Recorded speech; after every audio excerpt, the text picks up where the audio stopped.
नमस्कार दोस्तों। आज हमारा टॉपिक है गॉल ब्लैडर। आज इसके बारे में हम पढ़ेंगे कि गॉल ब्लैडर कहाँ पर होता है, क्या इसका फंक्शन है, क्या इसकी नर्व सप्लाई है। तो गॉल ब्लैडर एक पियर शेप्ड स्ट्रक्चर होता है जो हमारे राइट अपर क्वाड्रेंट एब्डोमेन में मिलता है। ये लीवर के नीचे पाया जाता है और इसकी वजह से ये लीवर पर एक इम्प्रेशन छोड़ता है जिसको हम बोलते हैं गॉल ब्लैडर फोसा। ये मेनली तो लीवर के fourth and fifth fifth lobe of liver पर मिलता है ये।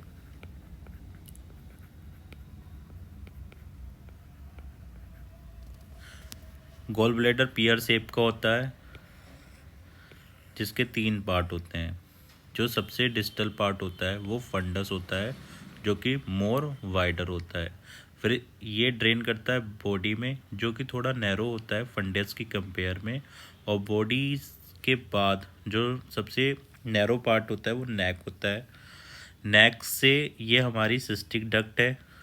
नेक सारा अपना सिक्रेशन जो बाइल होता है इसके अंदर वो जब ये कॉन्ट्रैक्ट करता है, जीबी कॉन्ट्रैक्ट करता है, वो सिस्टिक डक्ट के थ्रू सीबीडी से होते हुए सेकंड पार्ट ऑफ डुडेनम में ड्रेन हो जाता है बाइल।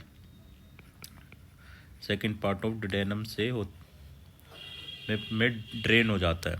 तो यहाँ पर जो एक वाल्व होता है उसको हम बोलते हैं हिस्टर वाल्व, जो किसके किसके अंडर में काम कर रहा होता है, कोलिसिस्टोकाइनिन के अंडर काम कर रहा होता है।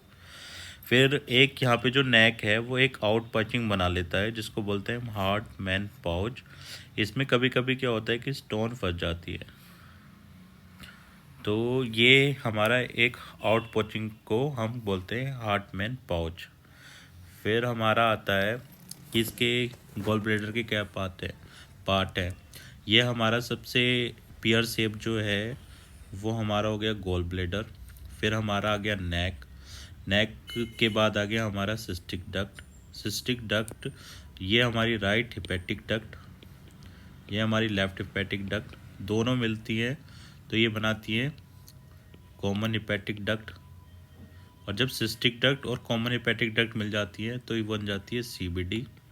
और सीबीडी नीचे आके जो हमारी पैनक्रियाटिक डक्ट आ रही है, दोनों मिला के ये जो जहाँ पे खुलती हैं वो होता है हमारा एम्पुला ऑफ वेटर, जो कि सेकंड पार्ट ऑफ डुडेनम में खुल रहा होता है। ये हमारी हो गई एनाटमी। अब गॉल ब्लैडर के अंदर जो कि पियर शेप होता है उसमें मिलता है हमारा बाइल। ये स्टोरेज का काम करता है। बाइल का क्या फंक्शन है, वो लिपिड्स को डाइजेशन और एब्जॉर्प्शन कराने में मदद करता है।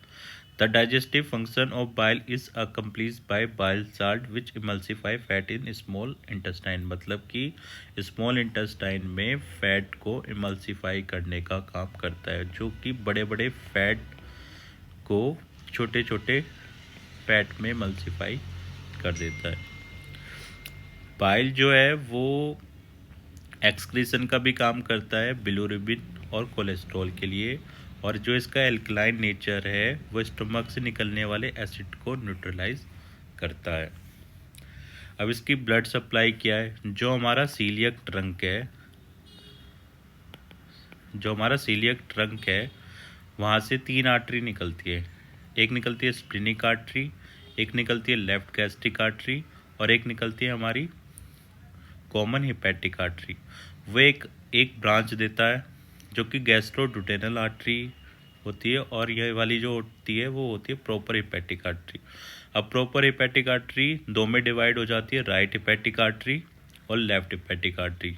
जो राइट हिपैटिक आर्टरी है वो ब्रांच देती है एक सिस्टिक आर्टरी जो कि गॉल ब्लैडर को सप्लाई करता है। इसका जो वीनस ड्रेनेज होता है वो डायरेक्टली ड्रेन कर देता है, डायरेक्टली अपने वेन्यूल के थ्रू लीवर पेरेन्काइमा से अपना वीनस ड्रेनेज कर देता है। और जो इसका लिम्फेटिक ड्रेनेज है वो यहाँ पे कैलोट ट्रायंगल होता है, उसमें लिम्फ नोड होता है जिसे हम बोलते हैं lymph node of LUND, lymph node of loon.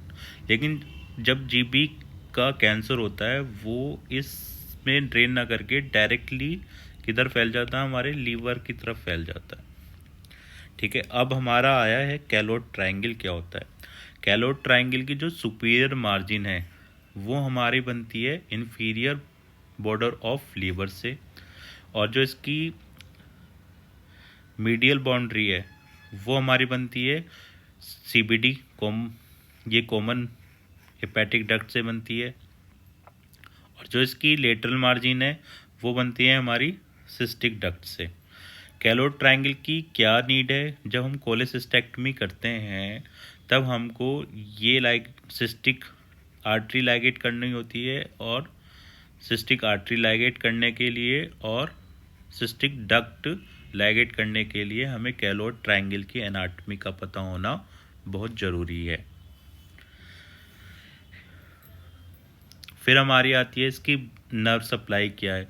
Gall bladder और सिस्टिक डक्ट जो है वो 3 नर्व अपना रिसीव करती है। पहली जो है वो राइट फ्रेनिक नर्व जो कि सेंसरी इंफॉर्मेशन कन्वे करती है, और दूसरी है hepatic branch of right vagus nerve provide parasympathetic innervation, and the third है coeliac plexus provide sympathetic information.